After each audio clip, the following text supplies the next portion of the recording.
I was talking to some people and they're probably like a couple years younger than us, 5 years maybe, and they didn't know Netflix sent DVDs in the mail. They just thought they just came on the scene. They thought it was always streaming, and they didn't know what a VHS was. What are these 2,000 babies acting up again? Yeah. The worst part is like when you finished a video or a movie, you had to rewind it all the way back and you had to wait. Yeah. Terrible user experience.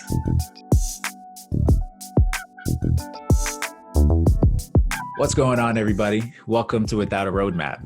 It's the podcast for tech folks who get the job done, but are still figuring it out. My name's Yonas, joined by my co-host Cam here. How you doing, Cam? I'm doing all right. Got my second COVID shot yesterday, so kind of feeling under the weather, but I knew all our listeners out there couldn't go another week without hearing our voice, and so here we are. They need some content.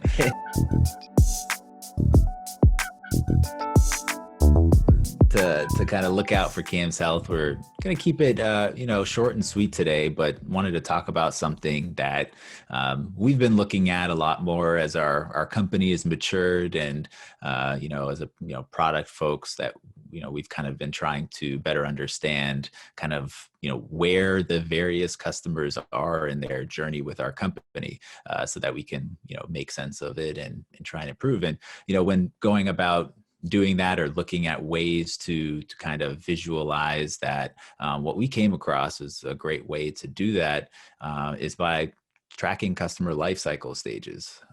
So the customer lifecycle stages, vary in definition from company to company. It actually started off as a tool used by marketing and sales teams. You might have heard of lifecycle marketing, so better understanding kind of the mentality of consumers and the earlier stages of the sales process. But we're really just going to focus on the lifecycle stages kind of after a user becomes or after somebody becomes a customer. So Cam, do you want to give a quick definition of your understanding of lifecycle stages, the customer lifecycle stages?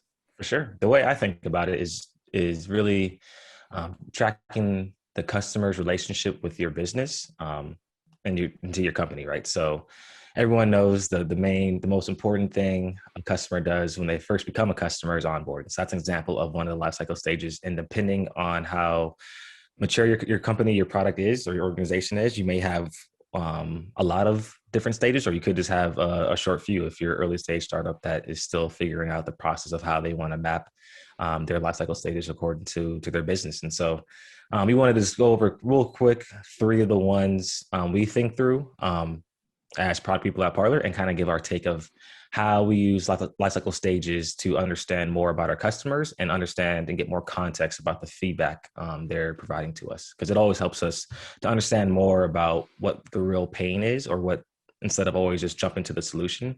So if we can use a stage like onboarding or adoption as another kind of input into the feedback one of our users or customers is providing, it helps us more thoughtfully think through a solution to address our customers' pain point and obviously, hopefully, providing more value to them. Mm-hmm. Yeah. So starting with, the most common one, again, this is after somebody's become a customer. So something like, in the earlier stages of customer lifecycle marketing wouldn't be included, but onboarding is something that, happens for just about every customer, regardless if it's low touch, high touch. And it's defined, more generally by, the period at which training happens and usually ends around the time that a customer has received some sort of value with your company or product. And, like time to verse value is kind of that leading metric that people like to talk about, or, the aha moment in some cases might be when you consider a customer onboarded. But there's a lot of different ways that you can look at it.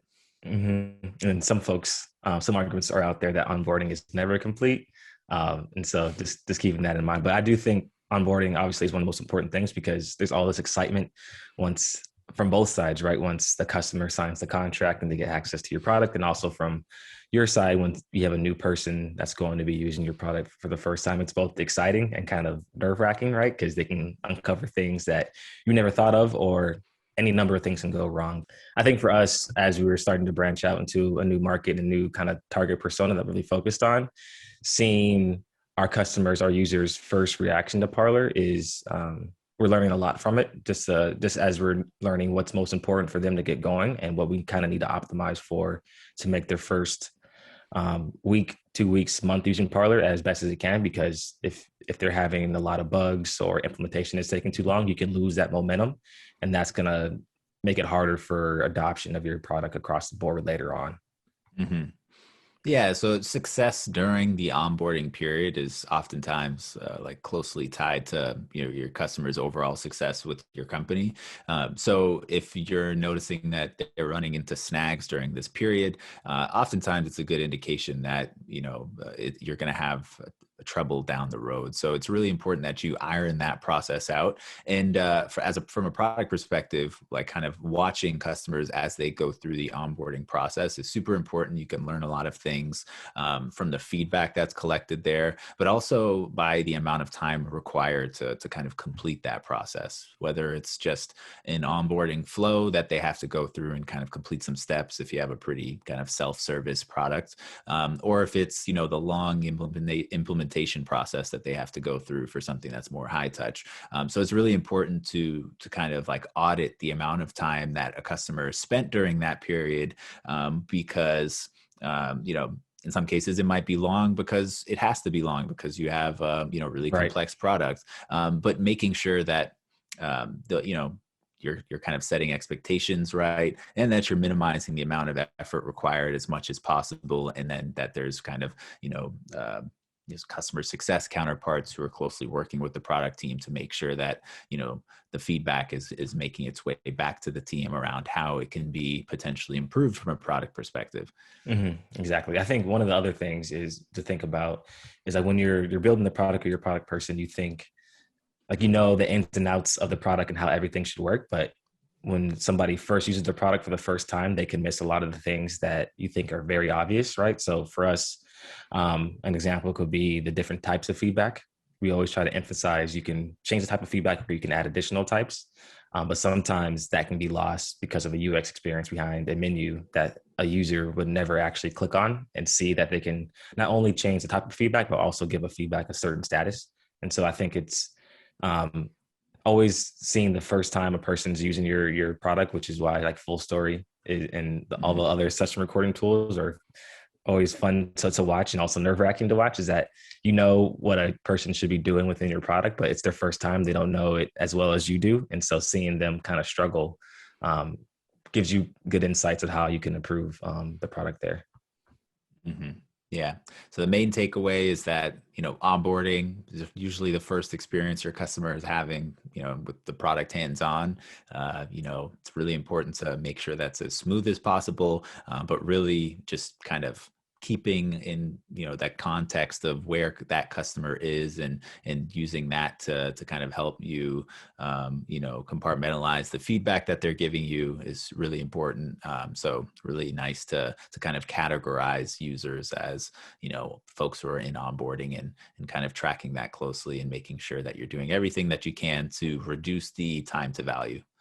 Exactly. Because if you reduce the time to value, you can go into one of the next stages we use at Parlor, which is the adoption stage, right? So a customer, all the users within an account are now fully trained, and they're now starting to use the product in their day-to-day workflows or however the engagement is with your product.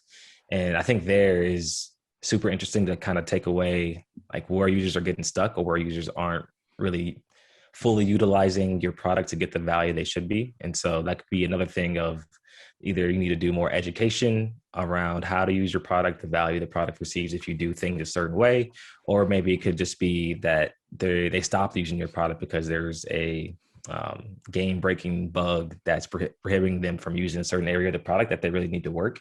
And it's just more insights that you can kind of use to improve your product, especially if the same folks that are in adoption or a different stage are having the same issues. You can see that it's being felt across multiple different of your customers. So those are that more mature in your product that have been using it for years versus the people that are just using your product for the first time in the first 2 months. Like if they're having the same type of problems or feedback, that's a really good indicator that you should probably address that because it's being felt across all your customers and not the folks that are just starting to use your product. Yeah, yeah. And the great thing about kind of recognizing that, these are kind of steady state customers who have, reached this stage, but haven't necessarily moved on to the next that we're going to talk about, is, it's the opportunity to learn more about why people are struggling or when people are, doing a good job adopting your product. So, when people are struggling, great opportunity for you to do something like a CES, customer effort score survey, which asks, how difficult was it for you to do X, Y, Z in the product, and ideally, triggered based on some sort of, in product event. And on the flip side, if you notice that somebody is like really adopting one specific part of the functionality or one area of the product, maybe that tells the product team that there's a lot of value here and that this is something that your team should prioritize kind of continuing to build on, assuming that this is something that you're seeing some sort of trends around. So it's really good to kind of recognize, who's in this stage, whether or not they've been stuck in there too long. So you can try and, see what you can learn from that. Or if there's areas of the product that are, receiving, great adoption and product engagement metrics, then kind of taking that to, continue on that success and build on that area of the product. Right. That kind of leads next into the third stage we want to talk about today, which is the value received. So this can be quickly defined as your customers at a point where they've actually received the value. Now your product is meeting the expectations of when they first bought your product. So they're getting to the outcomes they wanted to. And that's why they became customers. And I think looking at all the customers, all the users within this stage, value received, is super interesting because you can be proactive and ask them how they got there or look through their past journey of how they got to this stage. So you can either further optimize this area of your product, that loop, or if there's a lot of customers that aren't in the stage, you can try to see where things went the same or where things were a little different between different stages, right? So if you have a customer called ABC and their value received and they're kind of the same similar customer type as a different customer like XYZ, you would imagine that they would have the same type of experience going through your product because they're in the same customer segment. But if they're not and they're stuck in onboarding adoption, you can look to see what went differently with both customers, right? Yeah. And, just being able to, also take a step back and think, okay, now this customer is, received the initial value or received the value that they expected from your company.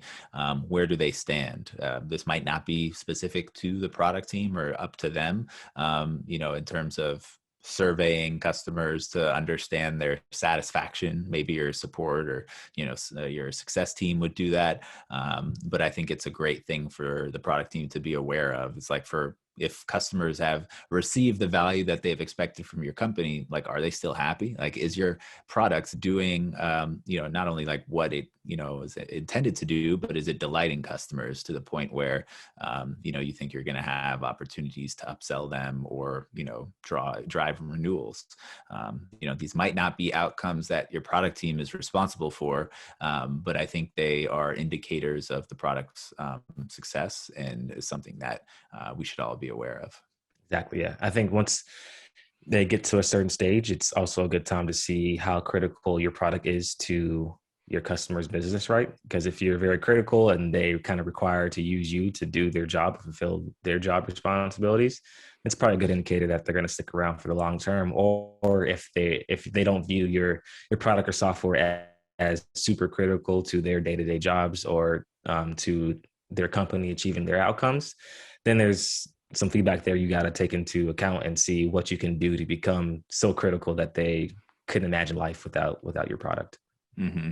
Yeah. Think about Craigslist, like, like Craigslist got way too complacent with their selling, platform. Then Facebook Marketplace came around. It's much It smoother. is. I don't know. I know who I'm picking up from. It's not, user ID 5,000, so you gotta, just because people are, content with the product you're producing doesn't always mean that they aren't looking for a better alternative. So great opportunity to. Yeah, that is the world of SaaS subscription stuff. Anybody can leave at any point, and you just got to make sure you're so valuable to your customers or users that they won't just ghost you. Mm. Yeah, nobody likes being ghosted. Yeah. So high level takeaways, really important to kind of keep in mind where your customers are with their journey and, with your company. Great way to do that is by establishing lifecycle stages, something that you should kind of set up with your team, kind of identify what the different kind of boundaries are for each of these stages.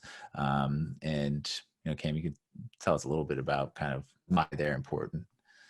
I think they're important as a product person from that lens, isn't just understanding how long they've been a customer, and that adds more value into the feedback they're receiving, right? So we mentioned earlier, if folks across the number of different life cycle stages are experiencing the same thing and giving you the same feedback, you can make the assumption that this is not a education problem of people not knowing how to use your product, but it's more so just a general understanding that this area of your product needs to be improved upon for everybody, not just the folks that are just using your product for the first time, or folks that have been customers for a year or two, that know how your product works in the ins and out. So I think it's just another layer of context outside of the standard segments of power users or things like that. Mm-hmm. Yeah, and with that, I think we could wrap up this week's episode. I'd like to shout out Cameron for being a trooper. One day post Dose 2 still out here making that content. So if not for anybody else, please like, share, and subscribe for our boy Cameron Curry.